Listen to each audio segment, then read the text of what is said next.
नमस्कार दोस्तों, स्वागत है आप सभी का आपके अपने YouTube channel DS study zone में। तो दोस्तों, आज के इस वीडियो में हम पढ़ने वाले हैं कक्षा 8 की गणित की प्रश्नावली नंबर 3, जिसका नाम है चतुर्भुजों को समझना। और इसके अंदर हम पढ़ने वाले हैं प्रश्नावली 3.1। तो चलिए स्टार्ट करते हैं और पढ़ते हैं प्रश्नावली 3.1। तो प्यारे बच्चों, प्रश्नावली 3.1 का पहला सवाल कहता है कि यहाँ पर कुछ आकृतियाँ दी गई है। जैसे यहाँ पर 8 आकृतियाँ दी गई है। अब हमें पूछा गया है, यहाँ पर हमें पूछा गया है कि प्रत्येक आकृति का वर्गीकरण निम्नलिखित आधार पर कीजिए। तो प्रत्येक का वर्गीकरण हमें निम्नलिखित आधार पर करना है। पहला है साधारण वक्र के आधार पर करना है, साधारण बंद वक्र के आधार पर करना है। यानी कहने का मतलब है कि इनमें हमें बताना है कि कौन सी आकृतियाँ साधारण वक्र है, कौन सी आकृतियाँ साधारण बंद वक्र है, कौन सी आकृतियाँ बहुभुज है, कौन सी उत्तल बहुभुज है, कौन सी अवतल बहुभुज है। तो ये हमें बताना है। तो सबसे पहले हम समझ लेते हैं कि साधारण वक्र किसे कहते हैं। तो प्यारे बच्चों, कि जिन आकृतियों को हम एक बार में बना देते हैं बिना पेन उठाए, और साथ में ये भी ध्यान रखना है कि कोई भी लाइन दूसरी लाइन को कट न करे, तो उसे बोलते हैं साधारण वक्र। जैसे मैं यहाँ पर एक आकृति बनाता हूँ, जैसे प्यारे बच्चों, मैं यहाँ पर एक आकृति बनाता हूँ, यहाँ से स्टार्ट करता हूँ, इस प्रकार चलता जाता हूँ और यहाँ पर छोड़ देता हूँ। तो ये एक साधारण वक्र है, क्योंकि इसको मैंने एक बार में बना दिया बिना पेन उठाए, और साथ में कोई भी लाइन कट भी नहीं कर रही है। तो ये एक साधारण वक्र है। अब जैसे मैं यहाँ से बनाता इस प्रकार, यहाँ पर इस आकृति को बंद भी कर दूँ, तो ये भी एक साधारण वक्र है। यानी कहने का मतलब है कि ऐसी आकृतियाँ जिनको एक बार में बना सकते हैं बिना पेन उठाए, और साथ में कोई लाइन आपको यहाँ पर क्रॉस नहीं करनी चाहिए। जैसे यहाँ से इस प्रकार बनाया, तो ये लाइन यहाँ पर क्रॉस कर दी, यहाँ से लाकर यहाँ पर ख़त्म कर दिया, तो ये लाइन यहाँ पर क्रॉस कर दी, तो ये एक साधारण वक्र नहीं है। तो इस प्रकार ये होती है हमारे साधारण वक्र, और साधारण वक्र बंद भी हो सकते हैं। अब आता है 2 नंबर, साधारण वक्र, साधारण बंद वक्र। तो प्यारे बच्चों, साधारण वक्र का मतलब होता है कि ऐसी आकृतियाँ जिन्हें हम एक बार में बना सकते हैं बिना पेन उठाए, और कोई भी लाइन कट नहीं करनी चाहिए, और साथ में वो आकृति अगर बंद भी हो, तब उसे बोलते हैं साधारण बंद वक्र। तो साधारण वक्र किसे कहते हैं और साधारण बंद वक्र किसे कहते हैं ये आपको समझ में आ गया होगा। तो अब यहाँ पर देख लेते हैं कि कौन सी आकृतियाँ साधारण वक्र कहलाती है। तो सबसे पहले पहली देखते हैं। तो प्यारे बच्चों, इसको हम एक बार में बना सकते हैं बिना पेन उठाए, और कोई भी लाइन कट नहीं कर रही है, तो ये साधारण वक्र है। ये भी साधारण वक्र है। ये साधारण वक्र नहीं है, क्योंकि इसको हम एक बार में नहीं बना सकते बिना पेन उठाए, क्योंकि जब बीच वाला गोला बनाएंगे, बाद में बाहर वाला गोला बनाएंगे, तो पेन को उठाना पड़ेगा। अब आता है 4 नंबर। तो प्यारे बच्चों, 4 नंबर के अंदर आता है स्टार। और हम जानते हैं कि स्टार को तो हम एक बार में बना सकते हैं बिना पेन उठाए, लेकिन ये फिर भी साधारण वक्र नहीं है। क्यों? क्योंकि इसके अंदर यहाँ पर आप देख सकते हैं लाइनें कट कर रही है, तो ये एक साधारण वक्र नहीं है। अब आता है 5 नंबर। इसको भी एक बार में बना सकते हैं और कोई भी लाइन कट नहीं कर रही है। ये भी साधारण वक्र है, ये भी साधारण वक्र है, और ये भी साधारण वक्र है, लेकिन ये साधारण वक्र नहीं है, क्योंकि यहाँ पर इसको बिना पेन उठाए नहीं बना सकते। क्योंकि जब ये गोला बनाएंगे, तो यहाँ से स्टार्ट किया और यहाँ पर आ गया। जब गोला यहाँ पर आएगा, तो यहाँ पर हमें पेन को उठाकर ये लाइन इस प्रकार खींचनी पड़ेगी। तो यहाँ पर जब लाइन खींचेंगे तो हमें पेन को उठाना पड़ेगा, तो इसको हम बिना पेन उठाए नहीं बना सकते। तो इस प्रकार कहने का मतलब है कि पहले के अंदर 1 number, 2 number, 5 number, 6 number, 7 number, ये इतनी आकृतियाँ साधारण वक्र है। अब आती है साधारण बंद वक्र। तो ये साधारण वक्र तो है ही, क्योंकि इसको हम बिना पेन उठाए बना सकते हैं, लेकिन साथ में ये बंद और है, तो ये एक साधारण बंद आकृति है। ये भी साधारण बंद आकृति है, ये भी साधारण बंद वक्र है, ये भी साधारण बंद वक्र है, ये भी साधारण बंद वक्र है। तो ए के अंदर हमारा उत्तर हो जाएगा पहले का 1 number, 2 number, 5 number, 6 number, 7 number, और यही आंसर हो जाएगा बी का।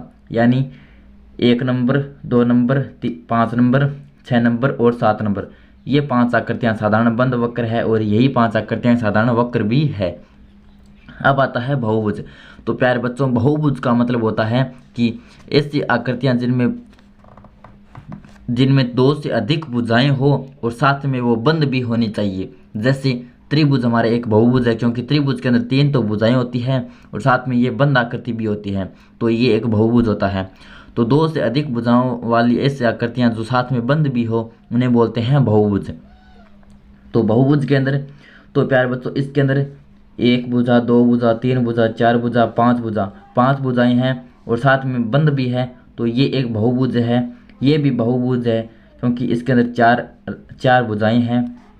ये प्यारे बच्चों बहुभुज नहीं है क्योंकि इसके अंदर भुजाएं नहीं हैं। ये भी बहुभुज नहीं है क्योंकि प्यारे बच्चों इसके अंदर हम देखते हैं कि ये एक त्रिभुज बनता है। ये वो त्रिभुज के अंदर तीन भुजाएं होती हैं, तो त्रिभुज तो खुद एक बहुभुज है।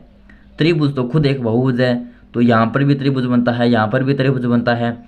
तो इस प्रकार इसके अंदर कई सारे त्रिभुज बनते हैं। साथ में आप देख सकते हैं बीच में ये भी एक बहुभुज बन रहा है, इसके अंदर 5 भुजाएं हैं। तो प्यारे बच्चों ये टोटल एक बहुभुज नहीं है, इसके अंदर कई सारे बहुभुज हैं, तो ये कुल एक बहुभुज नहीं है, तो इसको हम बहुभुज नहीं कह सकते। तो ये बहुभुज है, 2 नंबर बहुभुज है, 5 नंबर बहुभुज नहीं है क्योंकि इसके अंदर भुजाएं भी नहीं है, ये भी बहुभुज नहीं है, 6 नंबर ये भी बहुभुज नहीं है। तो इस प्रकार बहुभुज है हमारा सिर्फ और सिर्फ 1 नंबर और 2 नंबर। अब आता है डी उत्तल बहुभुज। तो प्यारे बच्चों अब समझ लेते हैं कि उत्तल बहुभुज और अवतल बहुभुज क्या होता है। तो प्यारे बच्चों अगर कोई हमारे पास बहुभुज है, अगर हमारे पास कोई बहुभुज है और उसके अंदर एक भी कोण इस प्रकार आ जाए, एक भी कोण इस प्रकार अंदर की साइड आ जाए, यानी जो नोक होती है ये अंदर की साइड आ जाए। जैसे मैं एक आकृति बनाता हूं इस प्रकार, तो इस प्रकार प्यारे बच्चों मैंने यहाँ पर एक आकृति बनाई है जिसके अंदर बाकी सारे जो कोण है उनके यहाँ पर ये जो इस प्रकार जो नोक बन रही है इस प्रकार ये सभी बाहर की तरफ है, ये भी बाहर की तरफ है, ये भी बाहर की तरफ है, ये भी बाहर की तरफ, ये भी बाहर की तरफ, ये भी बाहर की तरफ। लेकिन एक कोण की जो नोक है वो इस आकृति के अंदर की तरफ है, आप देख सकते हैं अंदर की तरफ है। तो प्यारे बच्चों अगर कोई भी बहुभुज है उसके अंदर इस प्रकार का कोण बन जाता है जिसके अंदर ये जो नोक होती है कोण वाली ये अंदर की तरफ होती है, अगर एक भी कोण ऐसा बन जाए तो उसे बोलते हैं हम एक अवतल बहुभुज। अवतल बहुभुज और इस प्रकार की आकृतियां हो जिनमें ये जो नोक होती है ये सभी जो कोणों की नोक होती है सभी बाहर की तरफ हो, एक भी कोण इस प्रकार अंदर की तरफ नहीं हो, तो उसे बोलते हैं हम अवतल बहुभुज। अवतल बहुभुज जैसे हमारी बुक के अंदर समझा भी रखा है, आप देख सकते हैं हमारी जो बुक है उसके अंदर समझा रखा है उत्तल और अवतल बहुभुज। तो प्यारे बच्चों ये आकृति है, इसके अंदर ये जो सभी कोण है इनकी आकृतियां बाहर की जो नोक है ये बाहर की तरफ है, तो ये एक उत्तल बहुभुज है। ये भी उत्तल है, ये भी उत्तल है, ये भी उत्तल है, ये भी उत्तल है। लेकिन इनके अंदर आप देख सकते हैं कि एक एक जो कोण की नोक है वो अंदर की तरफ है, अंदर की तरफ है, आकृति के अंदर की तरफ है, तो ये सभी अवतल बहुभुज है। तो चलिए प्यारे बच्चों अब करते हैं हम अवतल बहुभुज और उत्तल बहुभुज की पहचान। तो उत्तल बहुभुज किन्हें कहते हैं? जिनके अंदर अगर एक भी कोण अंदर की तरफ न हो, जो कोण का जो हम कह सकते हैं जो तीर का निशान होता है वो एक भी अंदर की तरफ न हो, सभी बाहर की तरफ हो, उसे बोलते हैं उत्तल बहुभुज। तो इसके अंदर हम देखते हैं कि एक कोण की नोक अंदर की तरफ है, तो ये उत्तल बहुभुज नहीं है। इसके अंदर सभी बाहर की तरफ है, तो ये उत्तल बहुभुज है। इसके अलावा ये बहुभुज है ही नहीं, और ये भी नहीं है, ये भी नहीं है। तो उत्तल बहुभुज के अंदर सिर्फ है 2 नंबर और अवतल बहुभुज के अंदर है सिर्फ और सिर्फ 1 नंबर, क्योंकि अवतल के अंदर अगर कोई भी कोण की एक नोक अंदर की तरफ हो जाए तो उसे बोलते हैं अवतल बहुभुज। तो ये है अवतल और ये है उत्तल। तो इस प्रकार प्यारे बच्चों ये हो गया हमारा प्रश्नावली 3.1 का सवाल नंबर 1। अब आता है 2 नंबर सवाल। 2 नंबर सवाल कहता है कि समबहुभुज क्या है।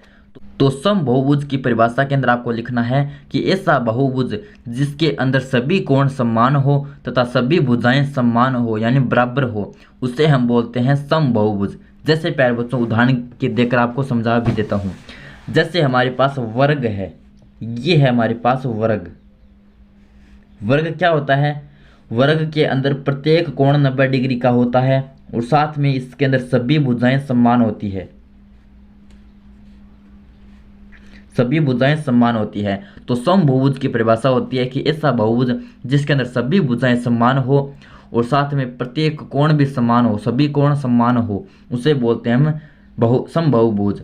तो इसके अंदर हम देखते हैं कि कि ये भी 90 डिग्री का, ये भी 90 डिग्री का, ये भी 90 डिग्री का, ये भी 90 डिग्री का, क्योंकि समकोण का मतलब होता है 90 डिग्री। तो सभी कोण समान है, साथ में वर्ग के अंदर सभी भुजाएं समान होती है यानी बराबर होती है। तो इसके अंदर सभी कोण बराबर है, सभी भुजाएं बराबर है, तो हम कह सकते हैं कि वर्ग एक समबाहुभुज है। इसी प्रकार समबाहु त्रिभुज, समबाहु त्रिभुज का मतलब होता है जिसके अंदर सभी भुजाएं समान हो और साथ में प्रत्येक कोण 60 डिग्री का होता है इसमें। तो सभी कोण समान है, सभी भुजाएं समान है, तो ये भी एक समबाहुभुज है। तो इस प्रकार प्यारे बच्चों ये होती है समबाहुभुज की परिभाषा। तो इस प्रकार समबाहुभुज एक ऐसा बहुभुज होता है जिसके अंदर सभी भुजाएं समान हो और सभी कोण समान हो यानी बराबर हो, तो उसे हम बोलते हैं समबाहुभुज। और इसका उदाहरण भी मैंने आपको समझा दिया। तो अब हमें पूछा है कि एक समबाहुभुज का नाम बताइए जिसमें 3 भुजाएं हो। तो प्यारे बच्चों 3 भुजाओं वाले बहुभुज को बोलते हैं त्रिभुज, और त्रिभुज के अंदर समबाहु त्रिभुज एक समबाहुभुज होता है, क्योंकि समबाहु त्रिभुज के अंदर सभी भुजाएं समान होती हैं तथा सभी कोण समान होते हैं, क्योंकि इसके अंदर सभी कोण 60-60 डिग्री के होते हैं। उसके बाद आता है 4 भुजाएं वाला। तो 4 भुजाओं वाले के अंदर मैंने आपको बता दिया वर्ग, क्योंकि वर्ग के अंदर सभी कोण समान होते हैं, क्योंकि 90 डिग्री के होते हैं सभी कोण, और साथ में ही इसके अंदर सभी भुजाएं बराबर भी होती है। और अब आता है 6 भुजाओं वाला। तो 6 भुजाओं के अंदर आता है समषड्भुज। समषड्भुज क्योंकि प्यारे बच्चों समषड्भुज का मतलब होता है कि जिसके अंदर सभी 6 भुजाएं होती हैं और सभी भुजाओं की माप समान होती है और साथ में इसके अंदर सभी कोण समान होते हैं यानी बराबर होते हैं। तो समषड्भुज एक समबाहुभुज का एक उदाहरण है। तो ये हो गया प्यारे बच्चों 2 नंबर। तो इस प्रकार प्यारे बच्चों ये था हमारा आज का वीडियो, जिसके अंदर हमने पढ़ा प्रश्नावली 3.1, जिसके अंदर 2 सवाल थे, सवाल नंबर 1 और सवाल नंबर 2। तो अगर आपको वीडियो पसंद आया तो वीडियो के नीचे एक लाइक का बटन है, उसको ज़रूर से दबा दीजिए और साथ ही हमारे चैनल को सब्सक्राइब कर लीजिए, क्योंकि इस चैनल पर कक्षा 7, कक्षा 8 और कक्षा 9 का मैथ का पूरा सॉल्यूशन आपको देखने को मिलेगा। तो प्लीज़ चैनल को सब्सक्राइब कर लीजिए। धन्यवाद। Thanks for watching.